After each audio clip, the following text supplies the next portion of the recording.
खैर खून खांसी खुशी बैर प्रीत मद पान रही मन दाबे ना दबै जानत सकल जहान।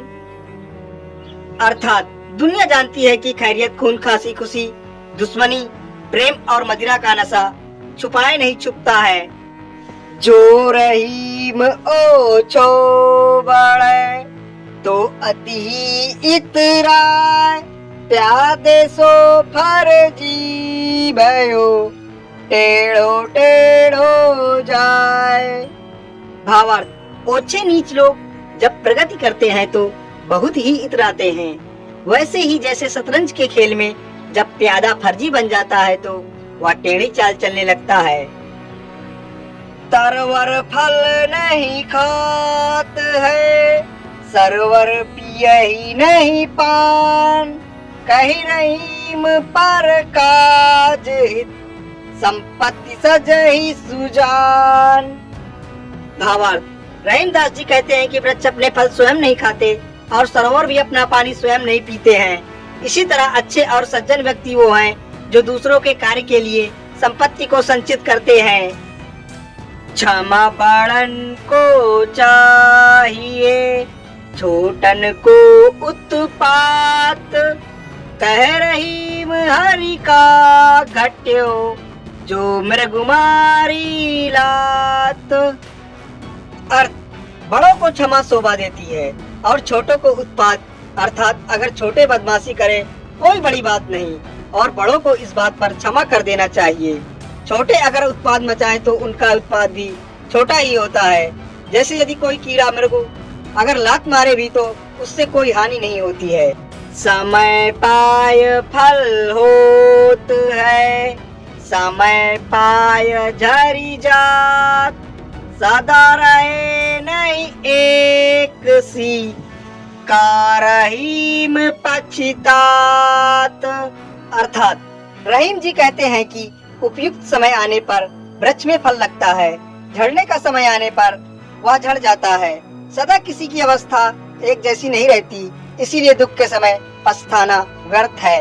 वे रहीम नर धन्य है पर उपकारी अंग बाटन वारे को लगे जो मेहंदी को रंग। रहीम जी कहते हैं कि वे लोग धन्य हैं जिनका शरीर सदा सबका उपकार करता है। जिस प्रकार मेहंदी बांटने वाले के अंग पर भी मेहंदी का रंग लग जाता है, उसी प्रकार परोपकारी का शरीर भी सुशोभित रहता है। पावस देख रहीम मन कोयली साधे मौन अब दादुर वक्ता भय हमको पूछे कौन। अर्थ, वर्षा ऋतु को देखकर कोयल और रहीम के मन ने मौन साध लिया है। अब तो मेढक ही बोलने वाले हैं, हमारी तो कोई बात नहीं पूछता। अभिप्राय यह है कि कुछ अवसर ऐसे आते हैं जब गुणवान को चुप रह जाना पड़ता है, उनका कोई आदर नहीं करता और गुणहीन वाचाल व्यक्तियों का ही बोलबाला हो जाता है। रही मन निज मन की भी था मन ही राखो गोय सुनी अठिले हैं लोग सब बाटी न ले है कोई। भावार्थ, रहीम जी कहते हैं कि अपने मन के दुख को मन के भीतर छिपाकर ही रखना चाहिए। दूसरे का दुख सुनकर लोग इठला भले ही ले, उसे बांट कर कम करने वाला कोई नहीं होता है।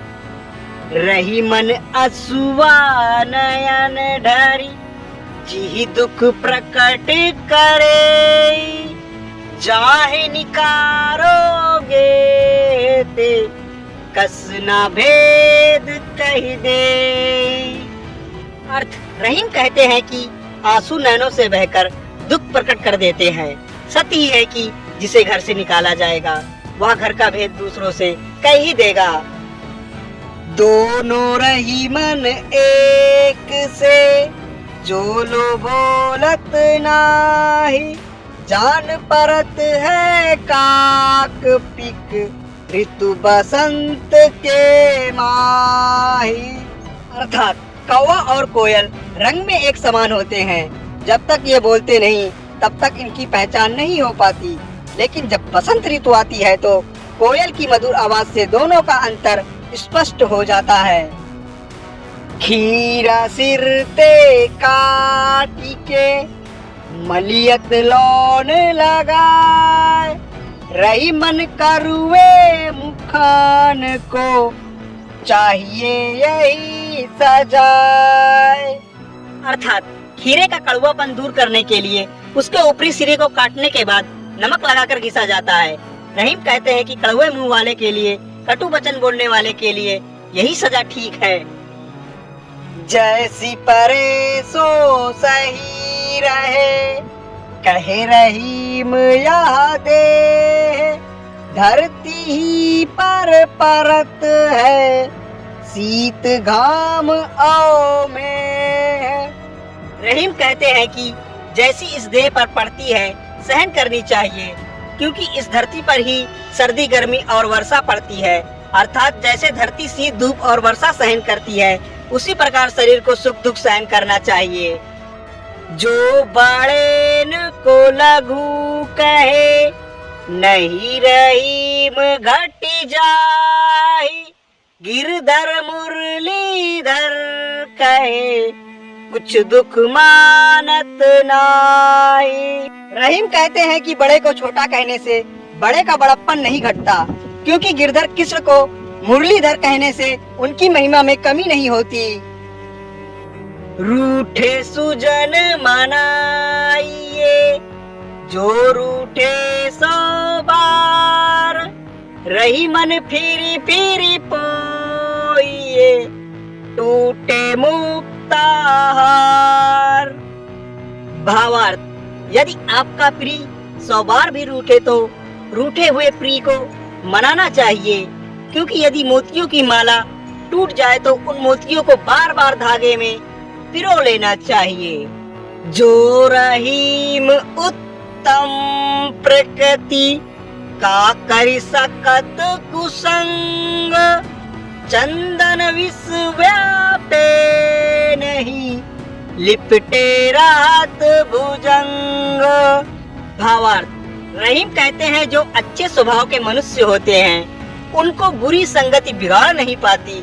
जहरीले सांप चंदन के वृक्ष से लिपटे रहने पर भी उस पर कोई जहरीला प्रभाव नहीं डाल पाते।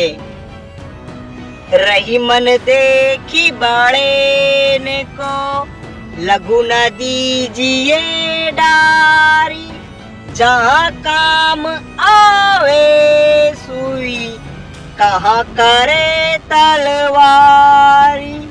भावार्थ, रहीम कहते हैं कि बड़ी वस्तु को देखकर छोटी वस्तु को फेंक नहीं देना चाहिए। जहाँ छोटी सी सुई काम आती है वहाँ तलवार बेचारी क्या कर सकती है। रही मन धागा प्रेम का, मत तोड़ो चटकाए, टूटे पे फिर ना जुरे, जुरे गांठी पर जाए।